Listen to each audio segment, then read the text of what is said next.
बिस्मिल्लाहिर्रहमानिर्रहीम। आज जो हम वीडियो बना रहे हैं वो है स्क्वायर के बारे में। स्क्वायर क्या चीज़ है? स्क्वायर एक शेप होती है, ऐसे एक शेप होती है जिसके चारों साइड इक्वल होते हैं, तो उसको हम स्क्वायर कहते हैं। यानी चार साइड्स हैं, अगर इसको हम नाम दें A, B, C और D, तो स्क्वायर की पहचान ये होगी कि चारों स्ट्रेट लाइंस होनी चाहिए। अगर कोई कर्व लाइन है तो वो स्क्वायर नहीं कहलाएगा। तो और इसकी पहचान होगी कि ए बी अगर इस एक साइड है तो वो आप पास इक्वल टू होनी चाहिए सी डी के, और ये कांग्रुएंट होनी चाहिए या इक्वल टू होनी चाहिए किसके, बी सी के, और ये चारों साइड जो हैं वो बराबर होनी चाहिए डी ए। ऐसे भी हम कर सकते हैं इसको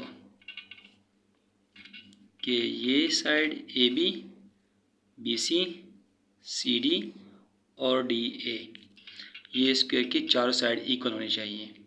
अगर किसी स्क्वायर की चारों साइड इक्वल हैं, किसी भी शेप की चारों साइड इक्वल हैं, तो वो स्क्वायर कहलाएगा। तो एरिया ऑफ स्क्वायर का फार्मूला क्या हो जाएगा? एरिया ऑफ स्क्वायर का होगा कि किसी भी साइड का आप क्या लें, स्क्वायर ले लें, तो वो होगा, यानी साइड मल्टीप्लाई बाय साइड भी आप कह सकते हैं इसको ऐसे। अगर एक साइड हमारे पास सपोज 4 है तो ये भी 4 होगी सेंटीमीटर और 4 सेंटीमीटर होगी, और ये 4 सेंटीमीटर होगी। तो 4 मल्टीप्लाई बाई 4 हो जाएगा, तो हमारे पास हो जाएगा 16 सेंटीमीटर स्क्वायर हो जाएगा। अब पेरीमीटर, एक तो ये हमारे पास रहेगी, दूसरी चीज़ होती है स्क्वायर की पेरीमीटर। पेरीमीटर का क्या फॉर्मूला होता है स्क्वायर का? पेरीमीटर ऑफ स्क्वायर जो होता है वो होता है 4 इंटू साइड, यानी किसी भी साइड के को 4 से मल्टीप्लाई करें तो वो होगा पेरीमीटर। पेरीमीटर का मतलब होता है ये सारी चारों साइड हैं, इनको आप प्लस करेंगे तो वो पेरीमीटर कहलाता है। तो 4 इंटू 4 सेंटीमीटर हो जाएगा, तो ये हमारे पास होगा 16 सेंटीमीटर, इसके पेरीमीटर का फॉर्मूला होता है। अब एक चीज़ यहाँ पे याद रख लें कि पैरेललोग्राम, स्क्वायर पैरेललोग्राम होता है तो उसका रेगुलर पैरेललोग्राम होता है, और स्क्वायर में फ़र्क क्या होता है? जो स्क्वायर के डायगोनल्स होते हैं ये और ये भी आपस में इक्वल होते हैं। यानी अगर आप पास हैं ए सी जो है ये इक्वल होगा बी डी के। अगर किसी स्क्वायर के डायगोनल आपस में इक्वल नहीं है तो वो स्क्वायर नहीं कहलाएगा। तो स्क्वायर की एंगल बिटवीन द स्क्वायर जो होता है वो 90 डिग्री का होना ज़रूरी है। 90 डिग्री का होना ज़रूरी है एंगल बिटवीन स्क्वायर्स का। इसका मतलब है कि sum of interior angle of square जो होगा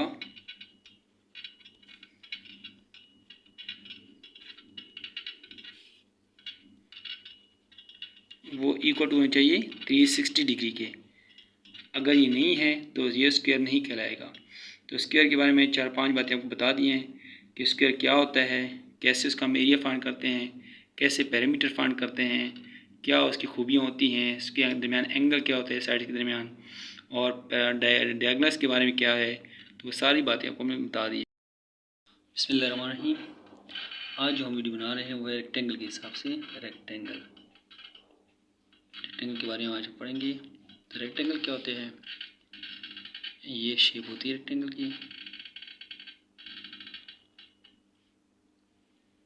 ये इसको लेंथ कहा जाता है, और ये ब्रेड्थ भी होती है, या कुछ लोग इसको ब्रेड्थ भी कहते हैं। तो इसमें होता है ये लेंथ, ये और ये जो साइड्स हैं वो इक्वल होती हैं, और ये साइड इक्वल होते हैं। अगर हम इसको नाम दे दें ए बी सी और डी, तो ये हमारे पास रेक्टेंगल बन जाता है। तो रेक्टेंगल के बारे में ये है कि ए बी जो है साइड जो है वो इक्वल टू होनी चाहिए सी डी के, और जो बी सी साइड है वो इक्वल टू होनी चाहिए ए डी के या डी ए के, ए डी साइड की। और डायगोनल जो हैं ये डायगोनल होते हैं ये। तो डायगोनल जो होते हैं इसके, यानी आपके पास ए सी और बी डी जो होते हैं ये आपस में इक्वल होते हैं। अब यहाँ पे आती है एरिया ऑफ रेक्टेंगल। रेक्टेंगल का एरिया, उससे पहले हम चलते हैं कि दो साइड्स के जो होते हैं रेक्टेंगल, उनके दरमियान एंगल जो होता है वो 90 डिग्री होता है। यानी ये सारे एंगल जो है वो 90 डिग्री होंगे। अगर 90 डिग्री होंगे तो ये रेक्टेंगल की डेफिनेशन पे पूरे उतरेंगे, अगर 90 डिग्री नहीं होंगे तो ये रेक्टेंगल की डेफिनेशन पे पूरे नहीं उतर सकते।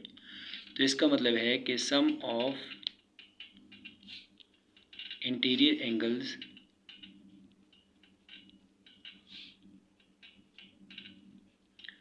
ऑफ ट्राइंगल जो होता है ऑफ रेक्टेंगल, ये इक्वल टू होते हैं 360 डिग्री के। अब हम आते हैं area of rectangle. Area of rectangle is equal to हमारे पास लेंथ मल्टीप्लाई बाय विड्थ या ब्रेड्थ, यानी लंबाई ज़रब चौड़ाई। तो लेंथ हमारे पास अगर L है तो ये हमारे पास विड्थ इस तरह हो जाएगी हमारे पास। और हमारा अब हम देखते हैं पेरीमीटर। पेरीमीटर ऑफ रेक्टेंगल जो होगा, हमने पहले ही बताया था कि पेरीमीटर क्या होता है कि ये जो है चार साइड्स हैं, ये साइड 1 2 3 4, यानी आपके पास होगा this is equal to AB side plus BC plus CD और प्लस DA। ये साइड जो हैं ये इक्वल टू होंगे रेक्टेंगल के। तो AB जो है वो लेंथ की इक्वल है, BC हमारे पास ब्रेड्थ की इक्वल है, और CD है वो लेंथ की इक्वल है, और ये ब्रेड्थ की इक्वल है। तो इसका फार्मूला ऐसे बन जाएगा कि L प्लस L 2L बन जाएगा प्लस 2W। तो 2 को कॉमन ले लेते हैं, 2 इंटू लेंथ प्लस W, तो ये हो गया रेक्टेंगल। एक एग्जांपल कर लेते हैं तो आपको समझ आया कि कैसे हम फाइंड करेंगे इसकी लेंथ और एरिया।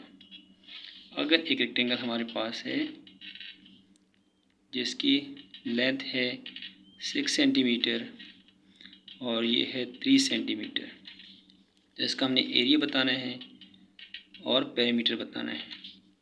तो लेंथ हो जाएगी हमारे पास कितना 6 सेंटीमीटर, विड्थ हो जाएगी हमारे पास 3 सेंटीमीटर, तो एरिया हो जाएगा हमारे पास क्या लेंथ मल्टीप्लाई बाय विड्थ। तो 6 सेंटीमीटर मल्टीप्लाई बाय 3 सेंटीमीटर, तो ये हो जाएगा 18 सेंटीमीटर स्क्वायर। और पेरीमीटर जो होगा वो होगा 2 इंटू लेंथ प्लस विड्थ। तो 2 लेंथ हमारे पास हो जाएगी 6 सेंटीमीटर प्लस विड्थ हमारे पास हो जाएगी 3 सेंटीमीटर। तो 6 प्लस 3 कितना है 9, तो ये हो जाएगा 18 सेंटीमीटर, तो ये हो जाएगा 36 सेंटीमीटर। तो ये हमारे पास है पेरीमीटर और एरिया ऑफ रेक्टेंगल के।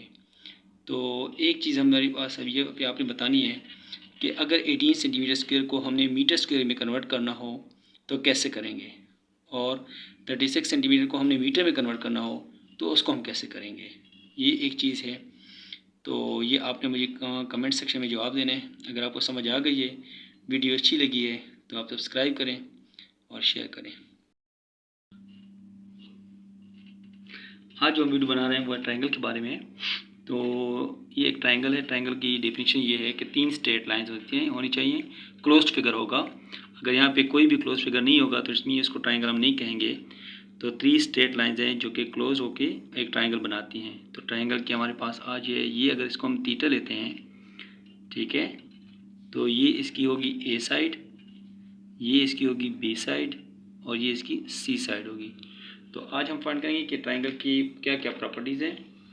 तो ट्रायंगल की प्रॉपर्टीज़ में सबसे पहले जो चीज़ आती है वो ये है कि area of triangle. Area of triangle जो हमारे पास है 1/2 बेस इंटू हाइट होता है। तो अब क्वेश्चन ये पैदा होता है कि बेस किसको हम कहेंगे और हाइट किसको कहेंगे। तो जो थीटा का जो एडजेसेंट, ये एडजेसेंट साइड है और ये अपोजिट साइड है। तो जो एडजेसेंट साइड होता है इसको हम कहते हैं बेस, और जो अपोजिट साइड है वो हो जाएगी हाइट हो जाएगी, और इसको हाइपोटेन्यूज कहते हैं। तो पेरीमीटर ऑफ ट्राइंगल के जो हमारे पास है, पेरीमीटर ऑफ ट्राइंगल जो होगी एक चीज़ है वो है perimeter of triangle. This is equal to the sum of all side.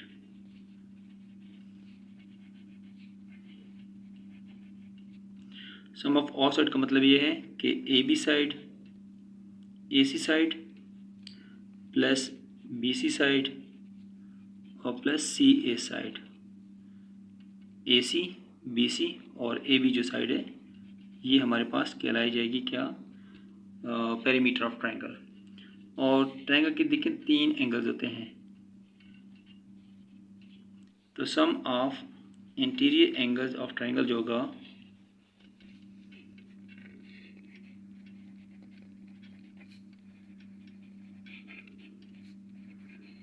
Of triangle जो है वो इक्वल टू होता है 180 डिग्री के, 180 डिग्री के। तो इसके बाद है जी ट्राइंगल के हमारे पास ये 3 चीज़ें हो गई हैं। अब एक चीज़ आती है रेशोज़, यानी परपेंडिकुलर, बेस और हाइट, जिसको हम कहते हैं परपेंडिकुलर भी इसको कहते हैं। तो अब हम ये देखते हैं कि इसके रेशोज़ कौन कौन से होते हैं। जो साइड्स के दरमियान, एक और चीज़ है, अगर 2 साइड हमें गिवन हो और तीसरी साइड हमें फाइंड करनी हो तो वो होता है हमारे पास पाइथागोरस थ्योरम या मसला फिसागोरस भी इसको कहते हैं। हाइपोटेन्यूज का square is equal to perpendicular का स्क्वायर प्लस बेस का स्क्वायर।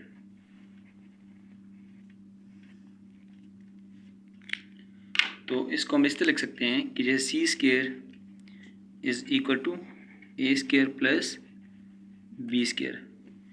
तो सी हमारे पास हो जाएगा A square plus B square का स्क्वायर रूट हो जाएगा। तो ये हमारे पास साइड हो जाएंगी। इसके बाद हमारे पास ट्रिग्नोमेट्रिक फंक्शंस होती हैं जो ट्राइंगल की रिलेटेड होते हैं। ट्रिग्नोमेट्रिक फंक्शंस ये हैं, जैसे साइन थीटा होता है, साइन थीटा होता है जी परपेंडिकुलर ओवर हाइपोटेन्यूज। और इसके बाद है जी कॉस थीटा होता है क्या, बेस ओवर हाइपोटेन्यूज। और टेंजेंट थीटा होता है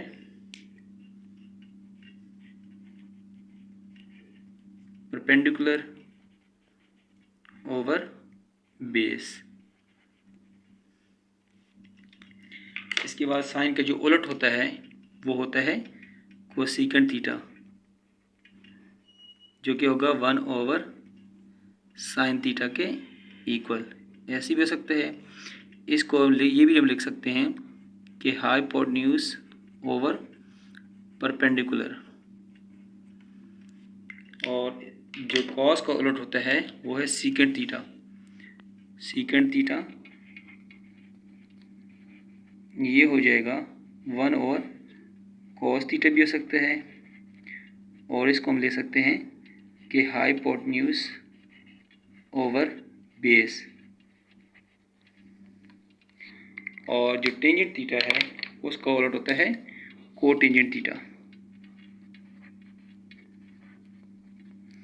ये हो जाएगा 1 ओवर टेंजेंट थीटा की इक्वल होता है, और ये होगा बेस ओवर परपेंडिकुलर के, ये होगा बेस ओवर परपेंडिकुलर के। तो ट्रायंगल के हिसाब से ये चीज़ें थी। तो मेरे ख्याल में यहाँ तक काफ़ी है ट्रायंगल को। और अगर आपको ये वीडियो अच्छी लगी है तो लाइक कीजिएगा, सब्सक्राइब कीजिएगा। आपका सपोर्ट जो है वो हमारे लिए हमें सपोर्ट करेगा। थैंक यू जी। ऑफ ट्रायंगल के बारे में आज बना रहे हैं। तो ट्रायंगल की टाइप्स हैं वो मुख्तलिफ हिसाब से हैं, कुछ एंगल के हिसाब से हैं, कुछ साइड के लिहाज से हैं।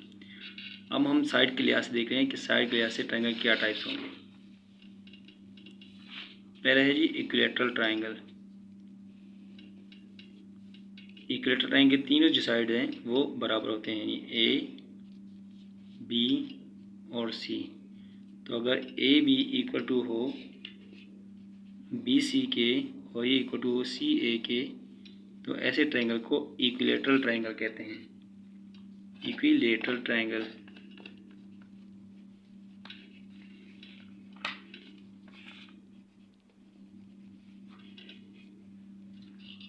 अगला ट्रायंगल हमारे पास है जिसके तीनों साइड बराबर हैं, जिसके अगर दो साइड बराबर हैं, सपोज ये दो साइड बराबर हैं ए बी सी, तो अगर किसी ट्रायंगल के ए सी इक्वल टू हैं बी सी के, तो ऐसे ट्रायंगल को आइसोसेलेस ट्रायंगल कहते हैं, आइसोसेलेस।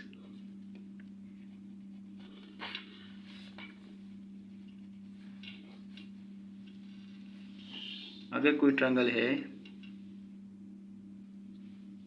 जिसकी तीनों साइड डिफरेंट हैं, अगर इस टाइप का कोई ट्रायंगल है,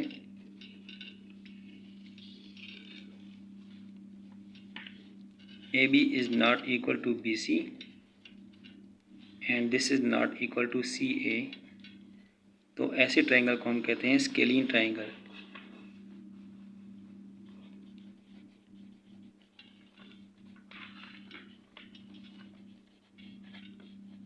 ये तो ट्रायंगल है अकॉर्डिंग टू साइड्स। अभी ट्रायंगल हम बताते हैं जी अकॉर्डिंग टू एंगल्स, कि एंगल के लिहाज से इसका क्या हिसाब है। तो एंगल के लिहाज से ये है कि अगर ट्रायंगल है, किसी भी ट्रायंगल में एक एंगल जो है वो अगर 90 से बड़ा है तो उसको हम कहते हैं ऑब्ट्यूज ट्रायंगल। क्यों? क्योंकि मैंने पहले पढ़ा था कि जो एंगल 90 से बड़ा होता है उसको ऑब्ट्यूज एंगल कहते हैं। तो अगर किसी ट्रायंगल में हमारे पास एक एंगल जो है वो अगर 90 से बड़ा हो, 120 डिग्री का हो या जो भी एंगल हो, तो उसको हम ऑब्ट्यूज ट्रायंगल कहते हैं। अगर कोई ट्रायंगल हमारे पास है जिसमें एक साइड 90 डिग्री की है, तो वो हमारे पास क्या कराएगा, राइट एंगल कराएगा, राइट एंगल ट्रायंगल कहलाता है वो। राइट एंगल ट्रायंगल क्या होगा, जिसमें एक एंगल 90 डिग्री का हो। अगर कोई ट्रायंगल है हमारे पास जिसके तीनों जो हैं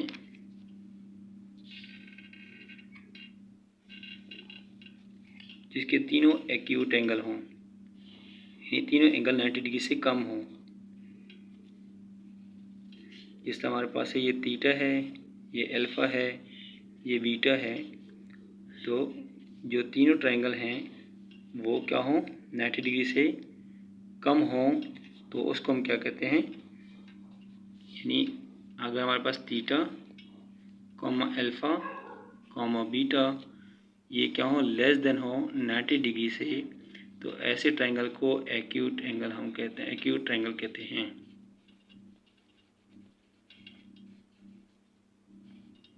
थैंक यू जी।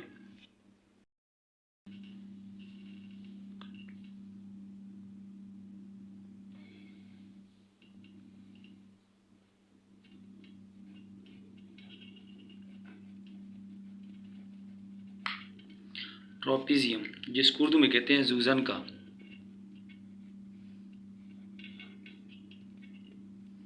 जूजन का कहते हैं इसको। तो इसके हम नाम देते हैं इसको ए बी सी और डी। तो ये इसकी होती हैं बी साइड, बड़ी बेस है ये, और ये इसकी छोटी बेस है, और ये हो जाएगा इसकी हाइट, ये इसकी हाइट हो जाएगी। तो एरिया ऑफ ट्रॉपीजॉइड के जो है फॉर्मूला होगा area of ट्रापीजियम,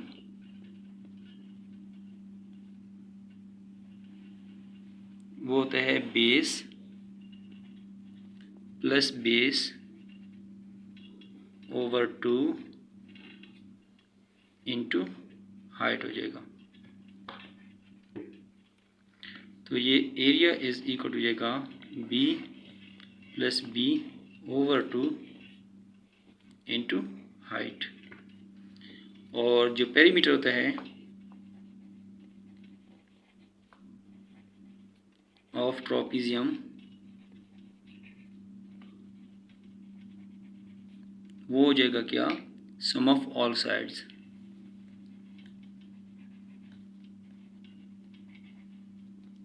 some of all side का मतलब है कि A B plus B C plus C A C D और प्लस डी ए। तो ये हमारे पास हो गई इसकी। अगर ये एंगल और ये एंगल सेम हो तो ऐसे पे जो ट्रापीजियम है उसको कहते हैं रेगुलर ट्रापीजियम। अगर ये एंगल डिफरेंट हो तो उसको इर्रेगुलर ट्रापीजियम कहा जाता है। ठीक है, तो आज के लिए इसमें इतना ही इस फिगर में है। नेक्स्ट फिगर चलते हैं। सर्कल के बारे में आज पढ़ेंगे हम। सर्कल, सर्कल क्या होता है? एक क्लोज्ड बॉन्डेड फिगर होती है जो किसी एक सेंटर पे या नुक्ते से इक्वी डिस्टेंस यानी इक्वल फासले के तौर पे होती है। तो सेंटर को हम लिखते हैं सी, सेंटर ऑफ सर्कल। तो सेंटर से एक फासला होता है जो बाउंड्री ऑफ सर्कल तक जाता है, इसको कहते हैं रेडियस। इसको कहते हैं रेडियस।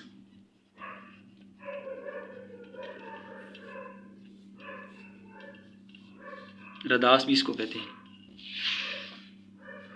तो अगर बॉडी के एक सिरे से लेकर सेंटर ऑफ सर्कल से पास होते हुए बॉडी के दूसरे सिरे तक जो फासला होता है ये कहलाता है डायमीटर।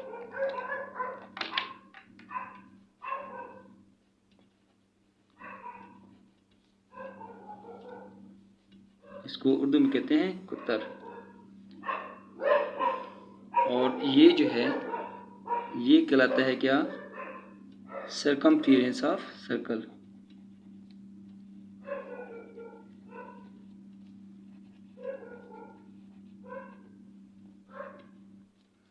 जिसको उर्दू में कहते हैं क्या, मुहित। और ये जो है ये जो होगा ये कहलाएगा area of circle. Area of circle जिसको कहते हैं रकबा, यानी दायरे का रकबा जो होता है। तो अब हम फार्मूले पे आते हैं। तो एरिया ऑफ सर्कल जो होता है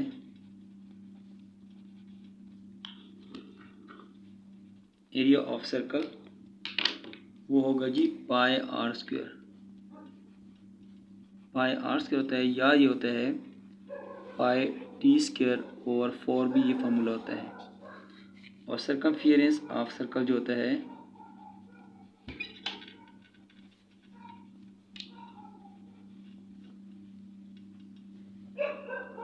वो होता है 2 पाई आर या होता है पाई डी। और एरिया ऑफ सेक्टर होता है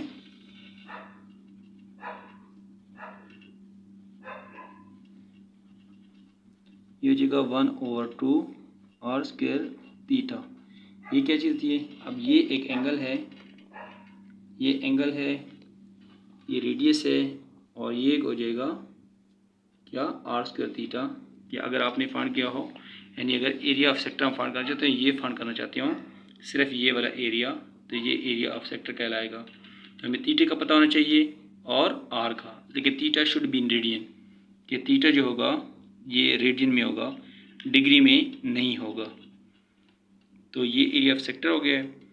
इसके अलावा जो है हमारे पास है कि अगर हमें आर्क लेंथ निकालनी है, ये आर्क लेंथ अगर निकालनी है तो इसके लिए एस हो जाएगा। ये ऐसे है तो इसका फॉर्मूला होगा आर्क लेंथ के लिए वो होगा S is equal to R theta हो जाएगा। तो ये हमारे पास आज सर्कल के बारे में थी चीज़ें।